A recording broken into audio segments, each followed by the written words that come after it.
Hello, everybody, and welcome to Frictionless Data for Clinical Innovation. Today's focus is the patient is the source. We will begin sharing in 3 minutes, allowing all attendees to sign on and get adjusted.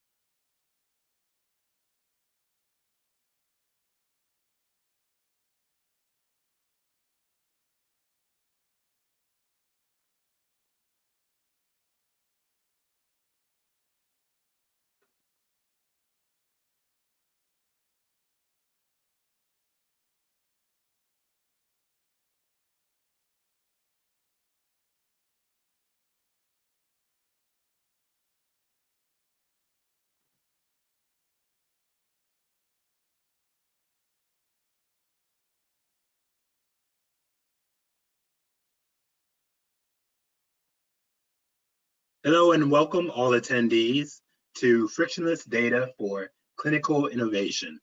Today's focus is the patient is the source. We will be starting in just 2 minutes.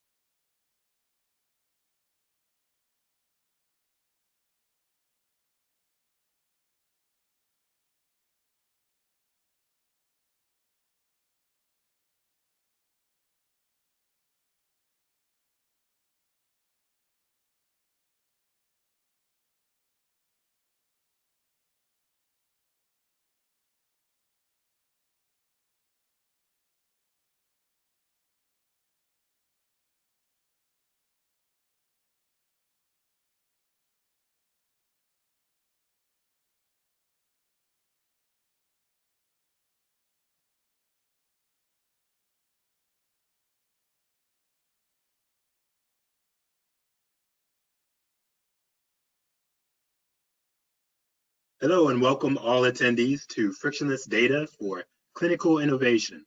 Today's focus is the patient is the source. We will be starting today's webinar in approximately 1 minute.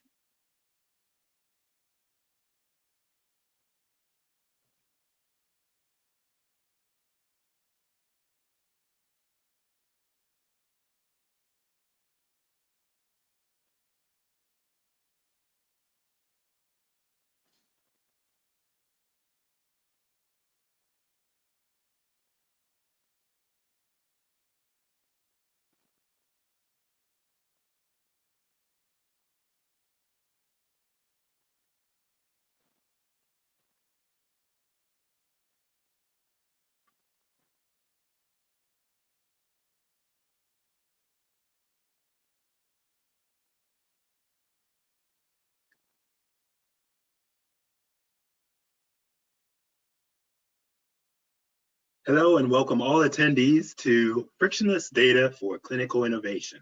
The patient is the source. We will be starting immediately with our moderator, Tope.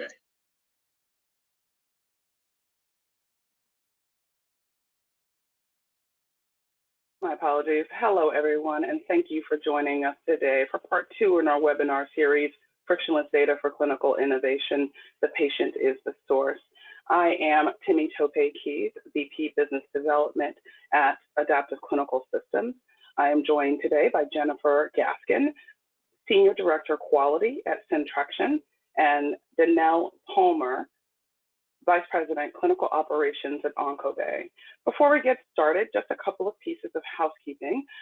We do have a chat box that you can submit questions to the organizer and panelists. And then as those questions come in, we'll take breaks to address 1 or 2 at a time. If there are any that we do not get to today, please know that we'll follow up with you, and you can even direct them at particular speakers so that we know who to have follow up with you on their questions. And so to begin, I'd like to just give you a little bit of background about our Frictionless Data for Clinical Innovation webinar series and the patient as the source. This is something that we discovered was really, a different idea than the way that we had traditionally thought about clinical trials and clinical technologies. And in this new world that we're living in today, what does that mean that the patient is the source in terms of the source systems, the processes, and where do we go? How do we implement, and what does that look like? So I'm really excited to have join me both individuals who represent, the CRO side as well as the sponsor side. So to begin, Jennifer Gaskin was most recently the head of global medical and scientific research at Karyopharm Therapeutics. And immediately preceding this role, she was the operations director for the Alliance for Clinical Trials in Oncology, a subsidiary of Alliance Foundation's trials. Her experience includes leading several initiatives in inspection readiness and participating in FDA, Ministry of Health, and along with other clinical research projects in both the private and academic sectors. So welcome, Jennifer. Dannelle Palmer. Thank you for having me, Tope. Dannelle Palmer is VP Clinical Operations at OncoBay Clinical, a spinout of the Moffitt Cancer Research Center. Dannelle brings over 20 years of global clinical development experience in pharmaceuticals, biotechnologies, global CRO organizations, and leading clinical research teams with an emphasis on enhancing the performance and efficiency of oncology clinical research. Her expertise and experience ranges from clinical development planning and regulatory consulting to leading studies from first in human through to FDA and EMA approval. Welcome, Dannelle. Thank you so much, Tope. And as I said, I'm Tope Keys. I also have over 20 years experience in the industry, coming from the sponsor side, starting in purchasing and outsourcing, and then moving to the vendor side, selling clinical technologies to biopharma, partnering with CROs, working in CRO roles as well. But I found my home in technology and really feel that it is the way that we will move forward in terms of developing drugs that are going to really change lives and also change the way that we live. So with that, we will get started. So we're going to kick things off with a polling question. We like to get folks engaged early. And so we want to know, who's joining us today, and that'll help shape our conversation as well. So our first polling question will be, what type of organization are you with? Pharmaceutical biotech, med device sponsor, CRO phase 1 to 4, including clinical sites, a clinical technology provider, patient recruitment, and site management. We'll give everyone about 30 to 60 seconds here to answer.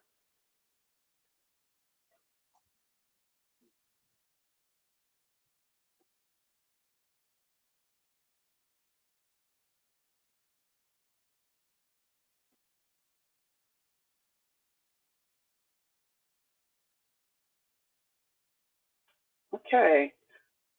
Malcolm, do we have all our responses? We do.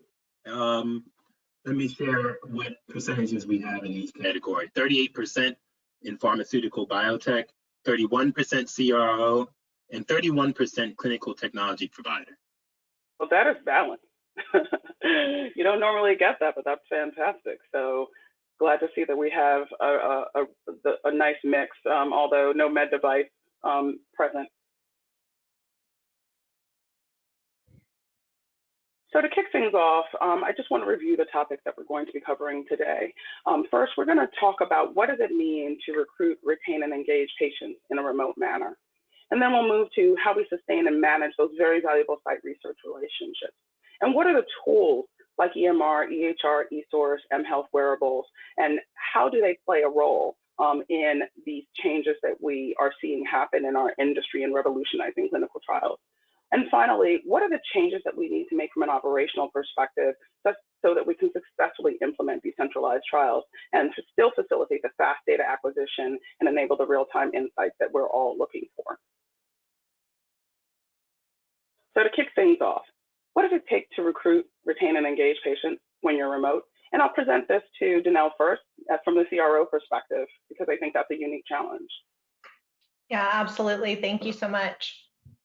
So I think first and foremost, when we're recruiting patients, we have to take into account really what's the risk-benefit ratio for that patient, because how much of a challenge it is to recruit those patients really depends on what the patients stand to gain from participating in a research study versus just looking for standard of care. So in the oncology space, for example, we see patients that are highly motivated to participate if they get access to trials, and that is still a separate issue, right? Finding the right places to gain access to those patients. But the patients themselves are highly motivated. Whereas in indications outside of oncology, let's say migraines, there's plenty of other treatment options. I can have a telemedicine visit health with my primary care physician and not be bothered. I can have drugs shipped to me now pretty easily. And so a clinical trial is really an additional step that the patient has to take, and we truly have to engage that patient and motivate them some other way beyond just the access to the medical care. So there's a risk-benefit ratio there. But beyond that, I think we really have to look at what are the inherent reasons that patients might want to engage. So there is better access to medical care. So even in some easier conditions like migraines, are they gaining more frequent access to their physician? Certainly in the oncology space, they may be gaining better access to the multidisciplinary care team. I've seen some really creative, for example, gamification of diaries. So if we're collecting frequent or comprehensive ePro information, is there a way to really engage the patient in between visits so that the patient is invested in the trial? I think there's so many ways that we can engage with patients both before and during trials, but we really have to tailor our efforts based on what that patient potentially stands to gain and also what we're expecting them to invest. Great point. Jen, I'll throw it to you from the sponsor perspective. Yeah, I completely agree with Dannelle, and I think as sponsors, we need to be providing both our sites and our CROs with the right tools to engage the patients. I agree again with Dannelle about looking at the value proposition. What is the risk benefit? What am I as a patient going to get out of it if I participate in the clinical trial? For example, using your example of migraines, maybe it's more participation from the physician or the care team, more access to them so that you can speak with them about your particular symptoms and how the medicine or whatever you're using is either helping or not helping. And maybe that's, the value proposition for the patient. But I think that we have to get creative and innovative about what we're doing. We need to use technology as a tool to support us in all of these activities. And we need to continue the same amount of effort that we are doing to get the patient onto the study to keep them engaged in the study. We can't just say, okay, we enrolled you and now we're walking away, especially in this more remote, people are in their homes, things like that. We need to use that to our benefit in keeping the patient engaged and giving them the opportunity to engage with their healthcare providers. Right. And the things that I think about as well are aspects like drug supply and drug supply accountability. And what does that mean? We have technology, obviously, that we use for that currently, IRT. And, is the patient going to be entering in the time and the date that they got their drug? What if they were away from home and their temperature excursions and it's an injectable? What does that look like in this new world where the patient is remote and the site doesn't have that hands-on interaction and also the responsibility for some of these aspects of data capture? And maybe Jen, you want to start it? Yeah, I was just going to say, again, using technology, to our advantage. I mean, we all have smartphones. Most of us have tablets, computers, etc.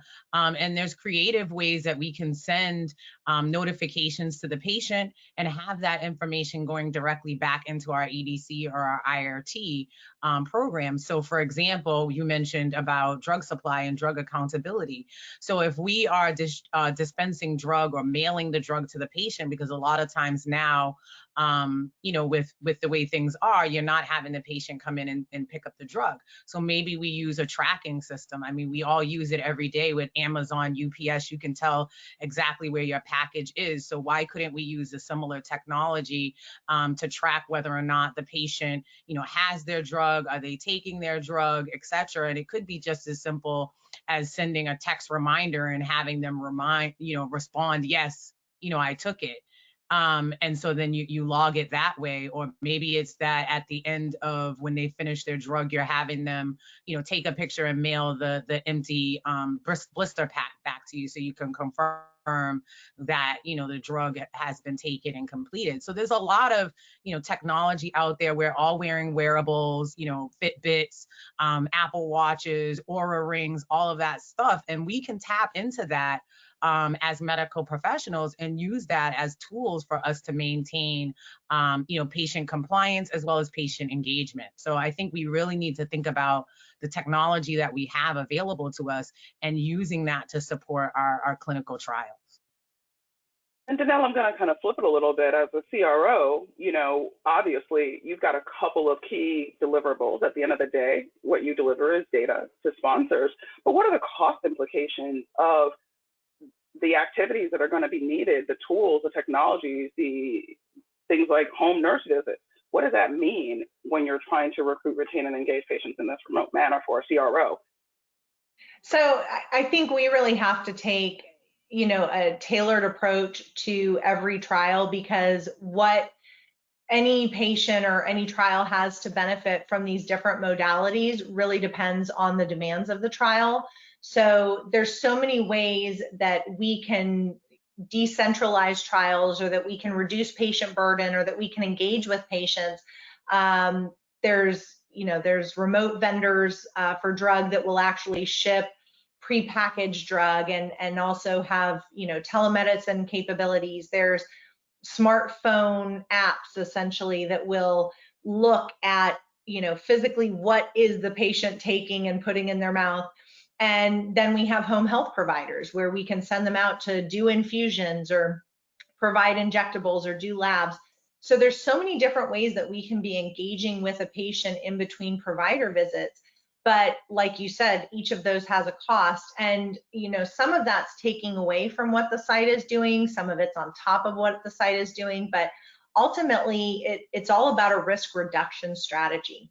If we did none of these, what would happen? What would the patient do instead? Or what would be required of the patient instead? What would that do to our dropout rate?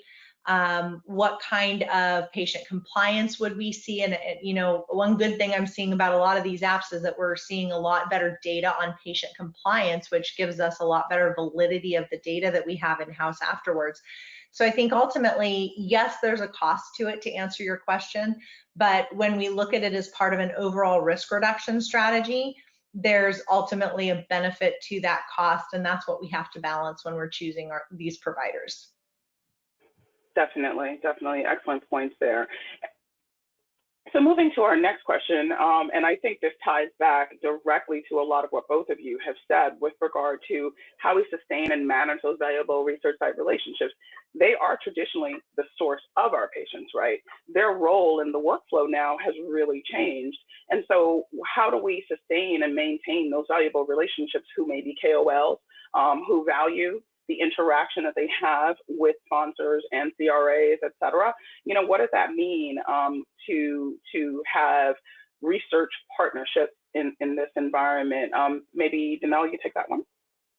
Yeah, I think more than anything, we have to really dedicate ourselves to building relationships with sites. I think that as we continue to evolve technology, we're seeing more and more virtualization of clinical trials. We've now seen reports of the first truly virtual trials that are essentially siteless.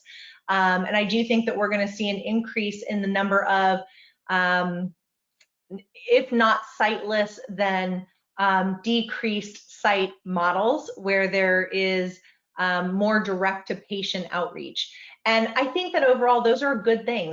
Those are the right thing to do by patients, because we're going to be increasing access for patients, which is not only good for drug development timelines, but it's great in terms of patient access to new and exciting therapies.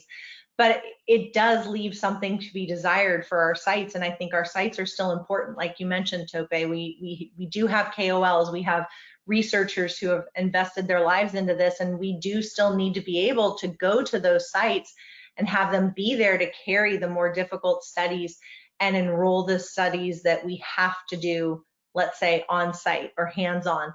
And I think for that reason, we really have to be cognizant of the demands that we put on the sites, how we design our protocols, what technology we require sites to be using, and how many people we put in touch with the sites.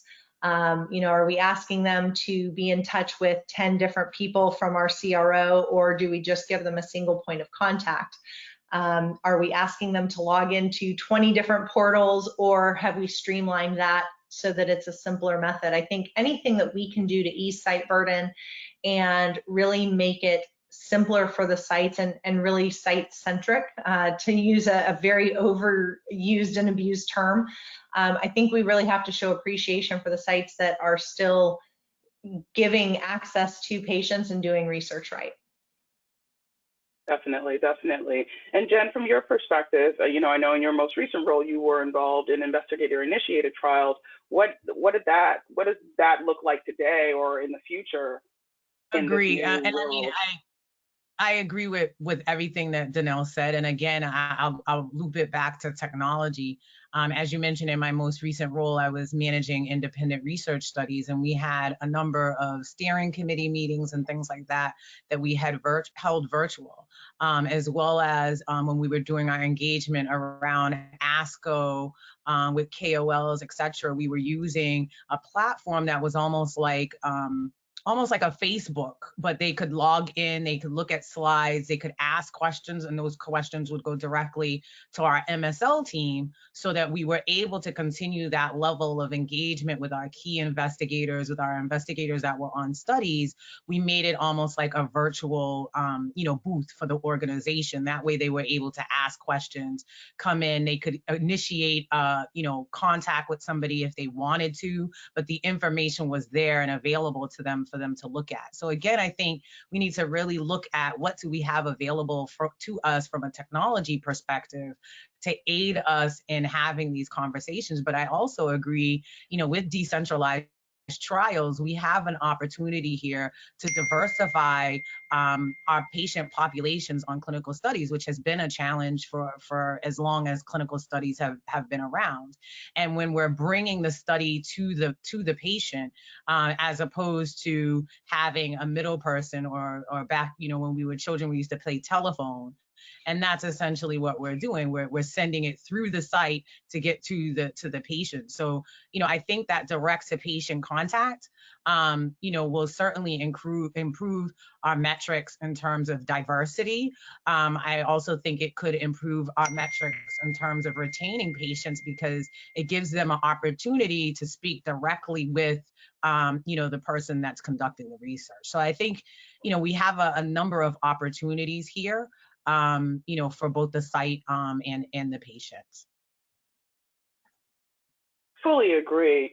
And so, when we think about, the site relationships, the diversity and inclusion of different groups of patients, all of these things, the outputs, the interaction of those groups, of those systems, and I think what everybody's saying is that we need a radical rethinking of how patient, provider, PI, and partner, whether that be sponsor, partner, CRO partner, how they all get access to information, how they all get access to the right tools. I think about patient profiles. Remember that? That was going to be the big thing for data review, but we still don't really utilize patient profiles. Or what's the barrier there? All the disparate systems, right?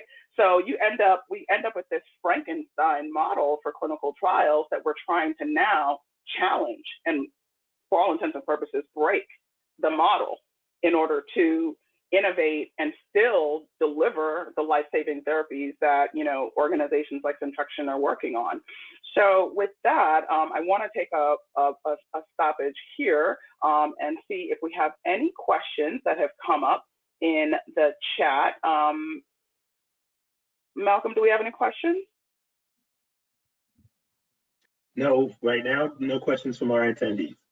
Okay, great. So then let's jump to our second poll question.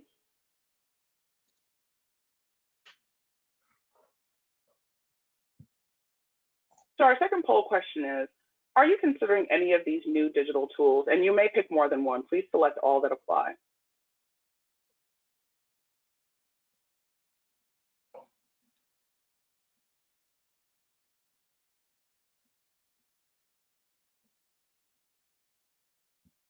Give everybody 5 more seconds to reply.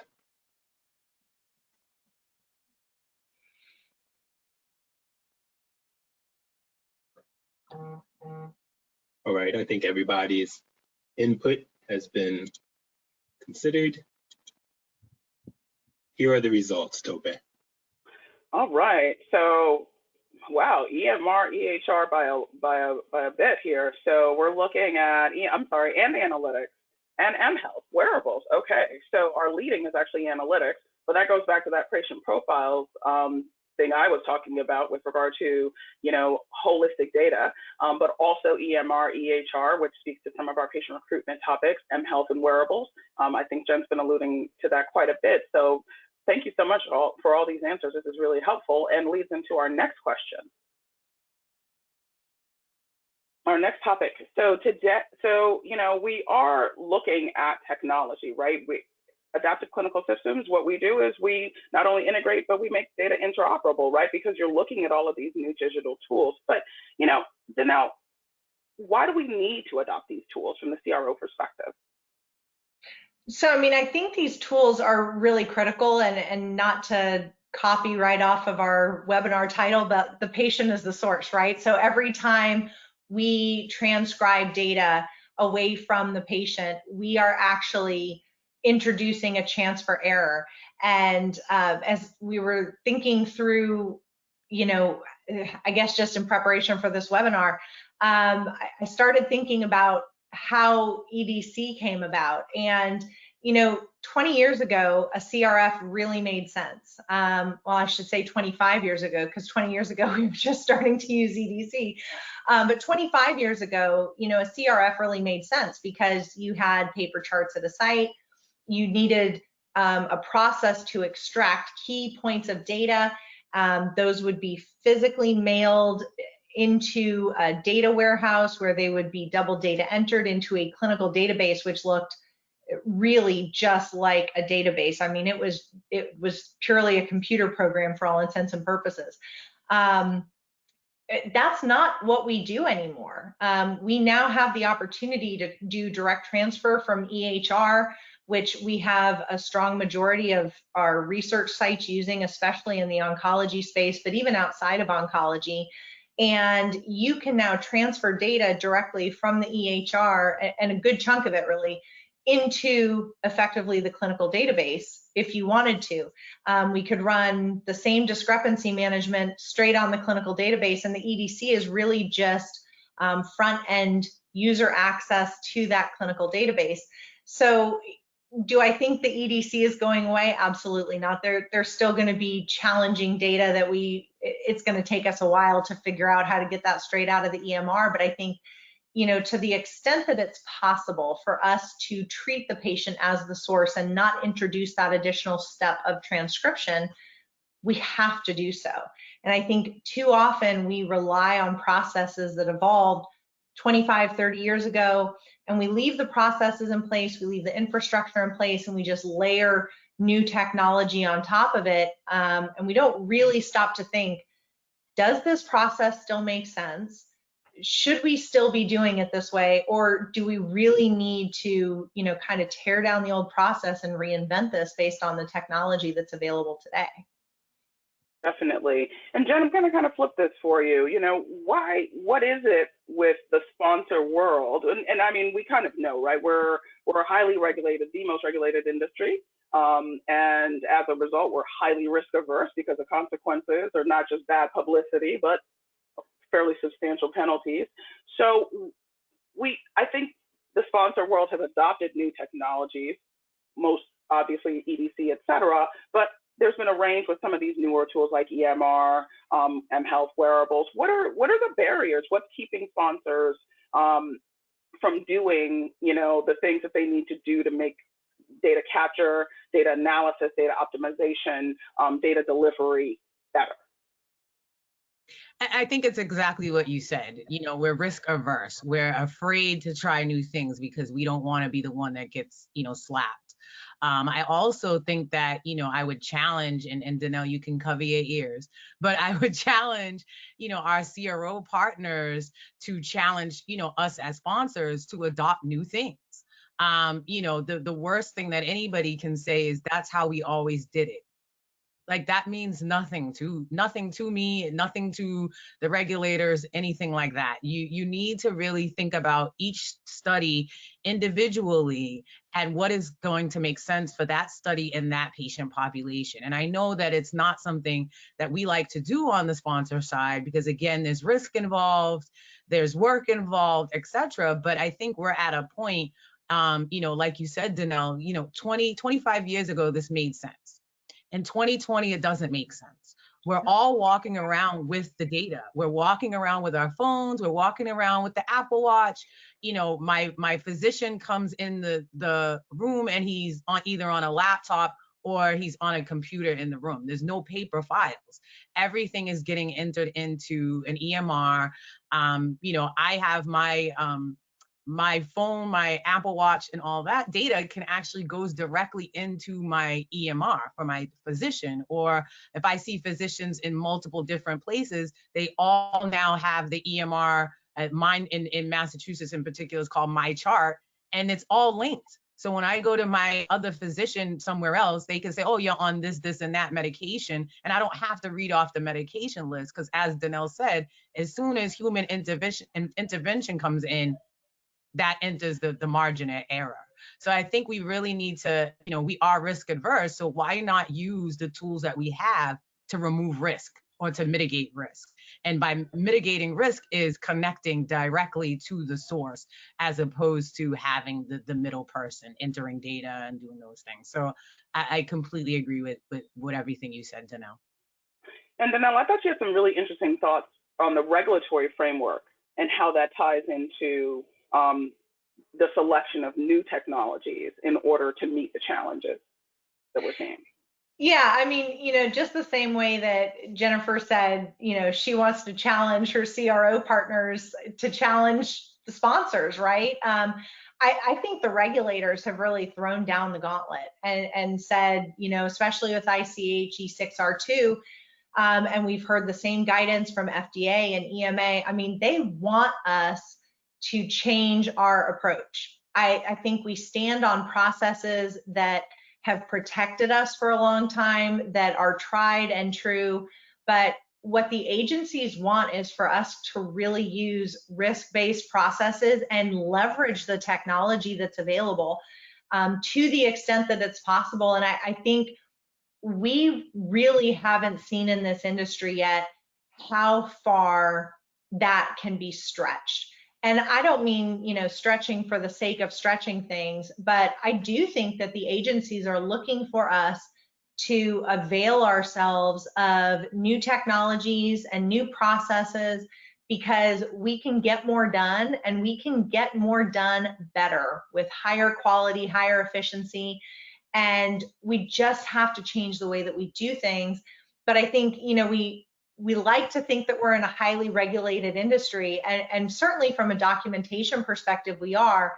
But I think the regulators themselves would like us to adopt more technology and do things differently. So, you know, I would challenge everyone out there to really think about, are we doing this because this is how we've always done this, or are we doing it this way because there's actually a guideline or a regulation that says this is how you have to do it. In my experience, most of the regulations and guidelines say, here's the standard you have to meet. And if we really survey the industry for the technology available, the processes that we could use, there are so many better ways to meet that standard than the way that we typically do it. Absolutely. You know, one of the things I think about when we talk about all these new technologies is changing what data we capture. You know, I think we have safety down, right? We know what safety means. But, you know, even from a protocol design standpoint, from an inclusion-exclusion criteria standpoint, that can all be data driven. But where is that data right now? As you move from phase 1 to 2 to 3, that data is not talking to one another within the same organization, right? And that's pretty, you know, problematic when you're trying to do adaptive trials or decentralized trials, and your data isn't able to flow from one phase to another, from one vendor to another, from one source to another source to a target system for analysis, et cetera. We all know that everything stops when you have an interim analysis. That's grossly inefficient. the way our current processes are written. You know, so we have a real challenge to rethink study design, what study data we're capturing, and meet the challenge that the regulators are putting forth, which is that, hey, there's a lot of different ways to proverbially skin the cat, and we're looking to you all to help us redefine what the regulatory framework is such that we can reduce the burden and increase the effectiveness. Absolutely. So, thanks. So I just want to pause here. We've got one more polling question, I think, and then we're going to have our final topic.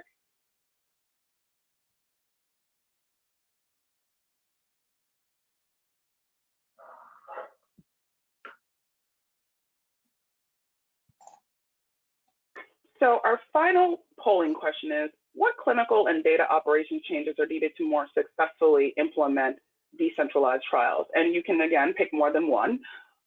Remote central monitoring, real-time data cleaning and reconciliation, clinical oversight analytics, risk-based quality management, patient identification and recruitment.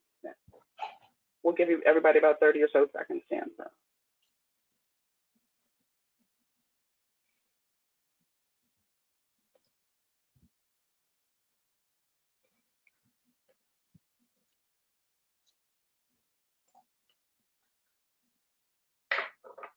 All right, Malcolm, do we have our responses tallied up yet? I think we'll have to share the same poll again. Hold on. Oh, we're gonna reshare the poll, okay. Yeah. Everyone, if you could. Please take a moment to answer. Unfortunately, this poll has been closed, so I don't think we'll be able to collect information on this poll. Okay, well, we'll send it out in our follow-up just to get those responses. But moving on to our last topic.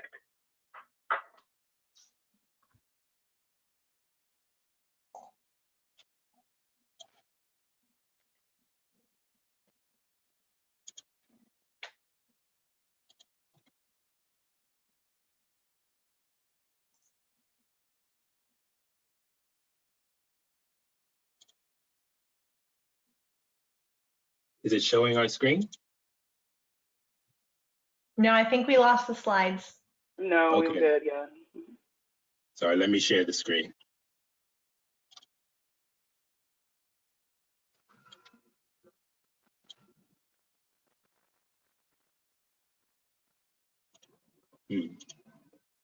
Sorry guys for technical difficulties here.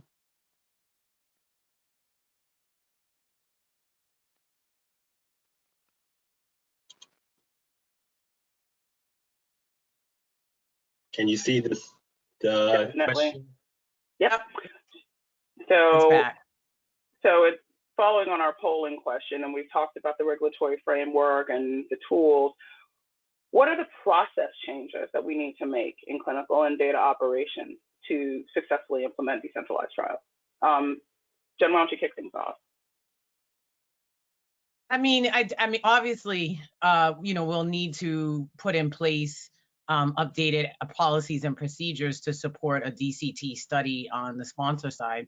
We'd also have to figure out how are we providing adequate oversight of, the activities that are being conducted on a clinical trial without, the ability to, necessarily go on site and monitor and things like that. So we definitely would have to put in place some data management, quality based initiatives. But I think it goes back to what one of the items on that poll, which was risk-based quality programs, and really looking at, what data do we need in order to support getting this drug out and making sure that it is safe and effective for patients. So what is that actual data that we need to support that conversation? And I think it also ties back into what you were just saying about, designing clinical studies and designing, the data points to be appropriate to answer the question. So having that data flow from phase 1 to phase 2 to phase 3, so that we're taking out questions that we already have the answer to. Which we're not really doing. We continue to ask the same questions over and over and over again throughout the duration of the study stages and throughout the durations of clinical development. And we really need to be looking at each stage, and reassessing what kind of data do we need and reassessing what kind of data do we need to confirm. And I mean, we had the whole thing risk-based monitoring that had come up, 10 years ago now, where everybody started trying to implement risk-based monitoring. And yet, I still am seeing monitoring plans where we're basically doing 100% source data verification. So we really need to look at, what data do we need, what data needs to be confirmed, and how do we accomplish that in a DCT model? Definitely. And, one question I had, going back to kind of the regulatory piece, is SOP changes, things like that. Dannelle, what are your thoughts there on how those two things map? I'm not talking about, people having to do a full Six Sigma process mapping, process, but what does that mean? I mean, the realistic issue is that we do have infrastructure, right? And we do have people that are trained for roles. We have existing technology. I mean, right now I have the benefit of working for a newer company, so we're not dealing with any of that. We've been able to write our SOPs from scratch, which has been fun. But in any other organization, there's real consequences to that. So you can come up with an excellent structure for what true risk-based monitoring in decentralized clinical trials looks like, but it may mean that you have to completely re-educate specific roles within your company, or you need to change the requirements of the roles, that you need to bring new software in or decommission old systems. And those are real concerns, not only from a financial aspect, but also from a human aspect, because it impacts people. But I think that, when we look back in 10 years, this will be where the industry is. It would be like fighting EDC 20 years ago, which people did, right? I can remember working on paper studies well into like 2005, 2006, when EDC was already becoming very well established, and there were still a few holdouts that swore they were going to stay on paper. Same thing with TMFs, right? We saw people who fought the eTMF revolution, and that seems to be here to stay. In 20 years, no one will question risk-based and decentralized monitoring. But right now, it's really difficult to implement because of the structures that are in place. So I think my challenge to the industry would be, to really just make it happen, right? We know that there are impacts. We know that it does create issues with processes, with people, with systems, but the faster we as an industry make those changes, adopt those changes, re-educate workforces, the better off all of us will be, because we're going to get there. That's where we're going to go. So we can either fight the change or we can be the change, but in 10 years, we're all going to be in the same place, regardless of how hard we fought it. We might as well just get there together. Absolutely. Perfectly stated. And I think that is, to me, kind of what this moment is giving us, is that acceleration, right? We're not taking 20 to 25 years to get up to the majority of the industry adopting EDC. The change is now, right? We've accelerated our adoption of new strategies 10 years in this era, just because of this moment. And so we have an opportunity to not only move from data management to data science, but to move from patient centricity to something else, and what is it, and we'll come up with another term, because that's what we do as the industry. But yeah, I absolutely agree. And I think that what heartens me is that everybody seems to kind of be on the same page for once, which is very different from our industry, where, like you said, with EDC, there were sites that refused to do EDC because there were investigators that just paper. That's all I do. So sponsors had to do a hybrid model. Member data facts, I don't want to trigger anybody, but double data entry, all of those types of things. So here we are standing in this moment, and I think that the industry is almost glad that there's a trigger that's forcing this revolutionary change in how we conduct trials. So we're coming to the end of our session here. And Malcolm, do we have any questions? No questions from the attendees yet, but feel free to share, all those that are attending with us today, your questions now under questions, if you have any for our moderator or our panelists. So we'll give a few seconds for any questions to come in.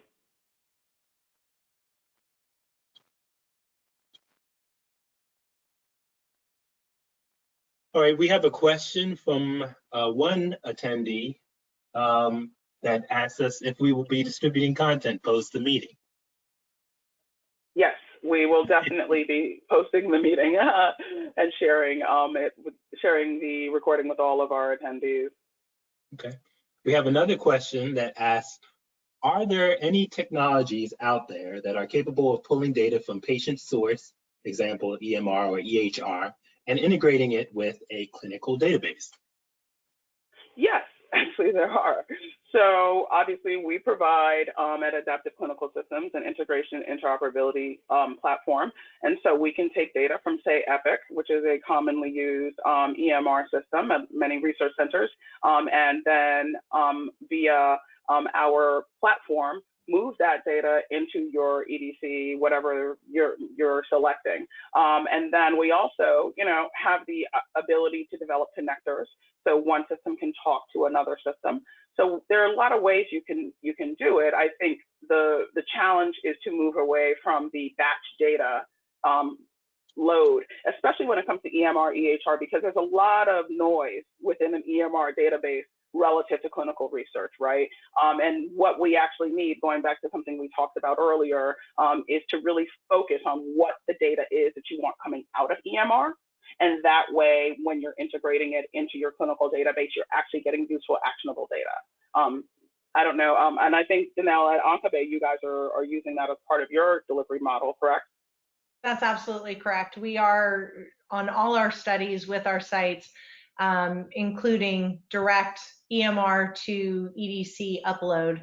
And like you said, it's not perfect. We can't take every field, and certainly every EDC for every study is designed differently. But there's a good chunk of data that is very well structured within the EMR, and it saves sites a significant amount of time. Right. It's all about the mapping, and that's really where you want to put your focus when you're doing EMR to EDC integration. Absolutely. Thank you for the question. Here goes a question from an attendee to the sponsor and CRO viewpoints, and that is, how important is partner selection in DCTs, and what would you look for in a partner? Jen? I knew you were going to come to me first. No, so I definitely, you want to look for a partner that has what is the word I'm trying to, a similar vision for execution as you do. You want to work with a partner that understands you as an organization and your drug and what you're trying to accomplish through the DCT. So I know that we tend to have strategic partners, or we regularly work with certain CROs, but in a DCT situation, you want to work with a CRO that has experience, is willing to innovate, and is willing to deliver the type of trial that you want. So I think that people need to look outside of their normal channels, to be honest, and look for some of the CROs that are on top of things and are being innovative already, to try to push that envelope for you as a sponsor. And so for OncoBay, Dannelle, how are you guys able to be, effective in becoming a partner? I actually completely just agree with what Jennifer said. I mean, coming from 20+ years of experience on the CRO side, I always laugh, and because if a sponsor jumps, we'll say how high, right? We'll do a study however we're told to, but I think the best partnerships are when there's really an alignment of vision, right? If we're a very innovative CRO and you're looking for someone really innovative, that's going to be a much better partnership than if we're a very innovative CRO and you tell us, I want 100% source document verification. I want you on site every 6 weeks. I want you to do it the old school way. We can do it, but that's not great alignment, and there's probably going to be more friction. So I think really the important thing with partnership selection is really finding that sameness of vision, just like Jennifer said.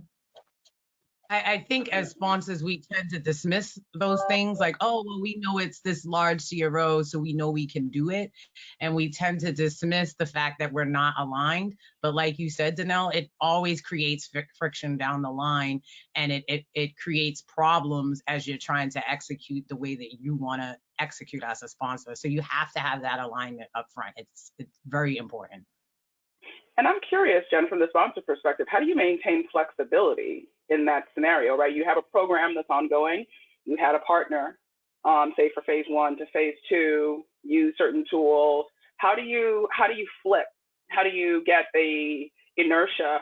How do you move the inertia and get some momentum towards making that change in a sponsor organization? And so this is another mistake that I feel like sponsors do, is that they put all their eggs in one basket, right? So then you get into a situation where your CRO owns your database, right? So they have all of your, standard CRFs, everything in the EDC. So then if you want to make a switch, it's like you have to start all the way from the very beginning. So even if you're outsourcing things like data management, et cetera, you should always make sure that you own the system. You own the data from the outset. That way, if, like we said, we want to know what the data is from 1 to 2 to 3 to post market, whatever. We want to be able to see our data, track our data. So you have to, for me, when I'm sitting in that seat as a sponsor, I want to own my data from the outset. I want the CRO going into my data, my EDC, managing my EDC, not their EDC, because then if I want to make a switch, I want to be able to do that free and clear without having to try to get, what are the CRFs that I used before, this and that, if there was an integration done, now the integration is owned by the CRO, not by me, the sponsor. So always owning your own stuff, whether it's the TMF, the EDC, et cetera, you own that as the sponsor. That way, if you want to change vendors or do different things, you own all of your information. Great points, great points. Malcolm, any other questions? No other questions from our attendees.